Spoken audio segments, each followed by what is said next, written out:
जय हो द्वारकाधीश। आज का टॉपिक है दोपहर की उनकी दिल की बातें। तो क्या हो सकती है वो बातें, ये जानने की कोशिश करेंगे आज के रीडिंग से। टैरो में से हम 6 कार्ड लेंगे और कृष्ण कॉन्शियस में से 9 मैसेजेस। तो शुरुआत करेंगे शफल करके।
पहला ही कार्ड है द सन का। ये तो आपको पता ही है कि ये टैरो का सबसे अच्छा कार्ड माना जाता है। तो आज संडे भी है और ऊपर से ये सन का कार्ड भी मिल चुका है। तो इस पर्सन को ज़रूर ज़िंदगी में आगे बढ़ने को लेके कुछ क्लैरिटी मिल चुकी है।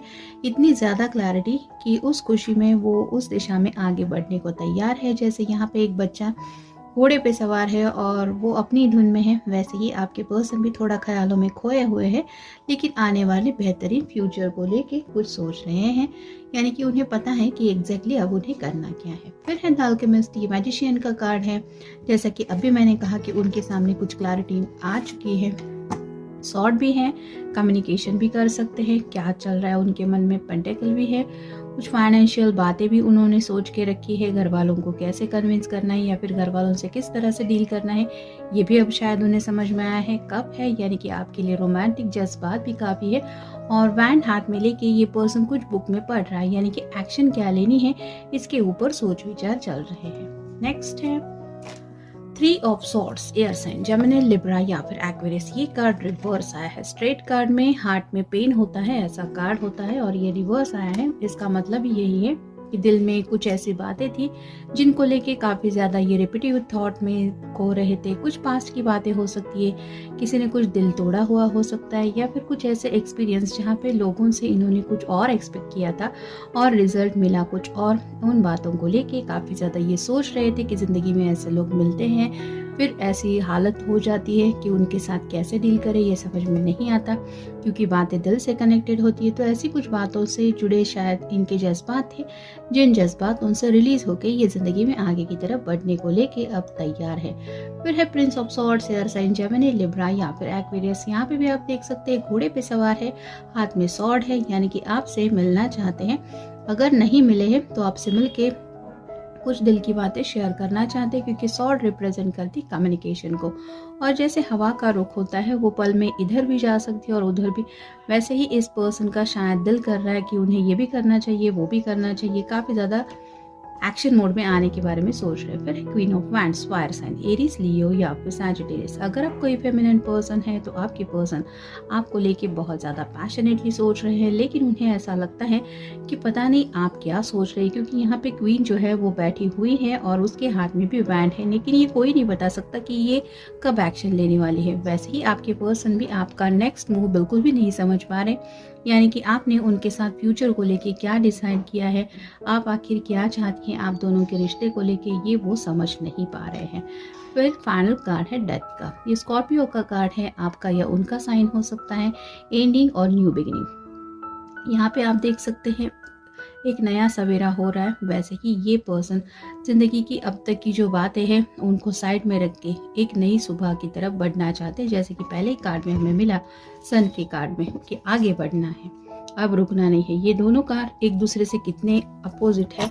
एक कार्ड डेथ है जहाँ पे सब डार्कनेस है, एक सूरज का है जहाँ पे क्लैरिटी है।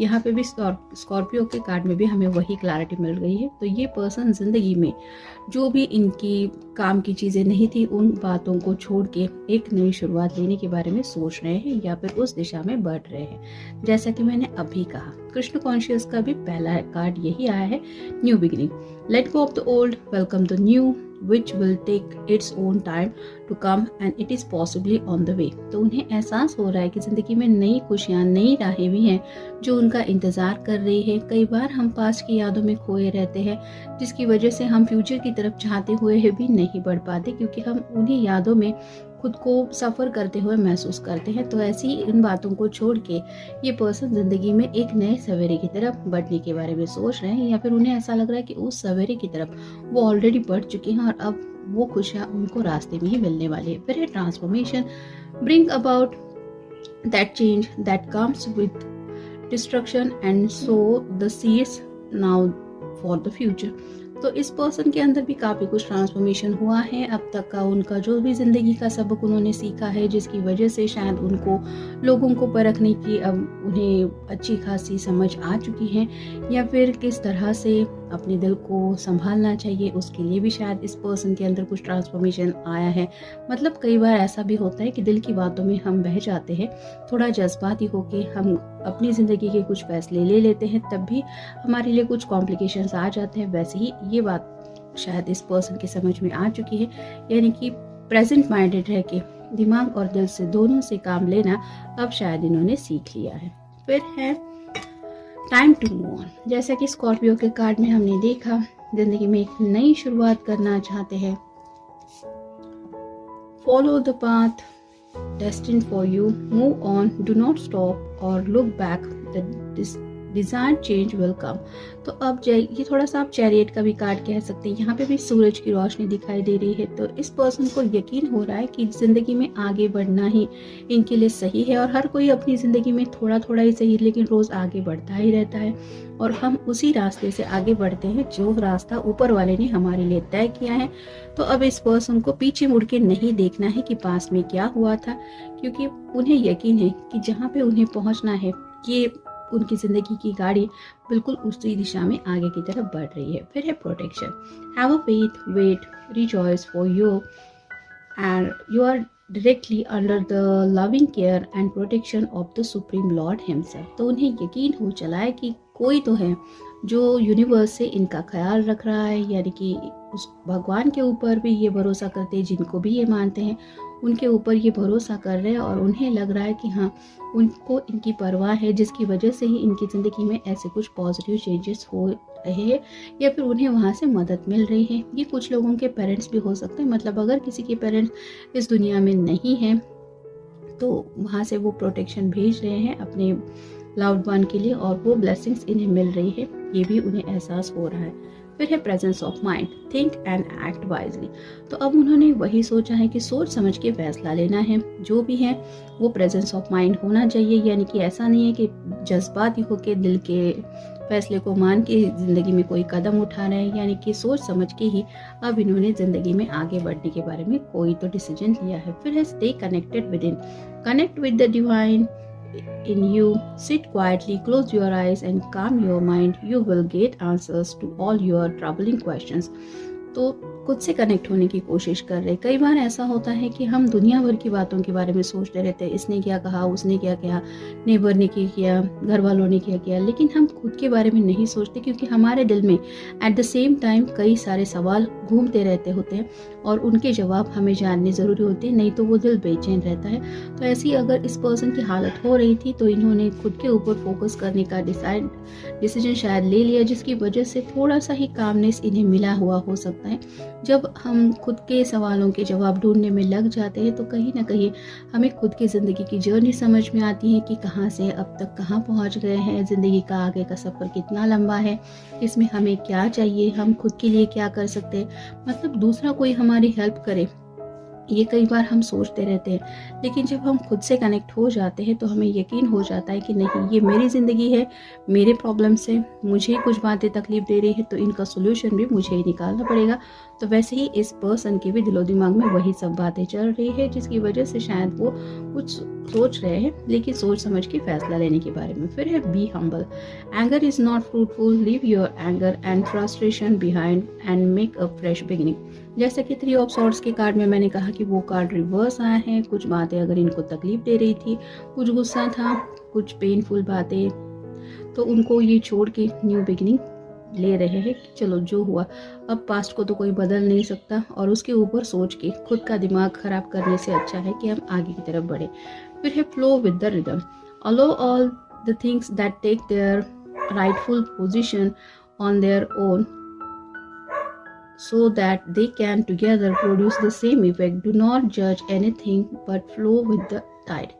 जैसे यहाँ पे बात हो रही है फ्लो विद द रिदम, तो वैसे ज़िंदगी की हर एक की अपनी अपनी जर्नी तो होती है, लेकिन हर बात मेरे कहने के मुताबिक ही होनी चाहिए, ऐसा ही होना चाहिए। जैसे अभी यहाँ पे अगर हम देखें तो छाछ है और छाछ में से ये मक्खन निकल रहा है, तो जब तक ये छाछ पूरी तरह से हम नहीं हिलाएंगे तब तक ये मक्खन ऊपर नहीं आएगा। तो उसके लिए मक्खन को पाने के लिए भी एक स्पेसिफिक टाइम का इंतज़ार करना पड़ेगा, एक प्रोसीजर है। वैसे ही कुछ सवालों के जवाब हमें अगर ढूंढने हैं तो उसके लिए भी हमारी जो ज़िंदगी की जर्नी है वहाँ से अप्स एंड डाउन्स करते हुए भी हमें उस डेस्टिनेशन तक पहुँचना होता है। और ऐसा ही इस पर्सन को एहसास हो रहा है कि शायद अब इतने उतार चढ़ाव ज़िंदगी के देखने के बाद वो ज़िंदगी में अब सही दिशा में आगे बढ़ रहे हैं और उसी जर्नी के बारे में ये सोच रहे हैं। और फाइनल कार्ड है नॉक नॉक।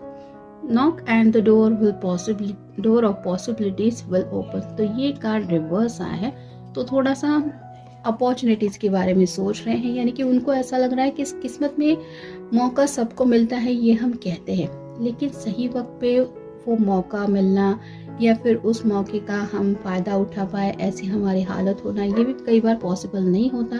तो ऐसी कौन सी अपॉर्चुनिटी है राइट नाउ उनके सामने कि वो ज़िंदगी में इजीली अपने उस दरवाजे तक पहुंच जाएं जहां पे उन्हें खुशियां मिल सकती हैं, इसके बारे में शायद बहुत कुछ सोच रहे हैं। तो ये था आज का रीडिंग। मिलेंगे नेक्स्ट रीडिंग में। Have a nice day.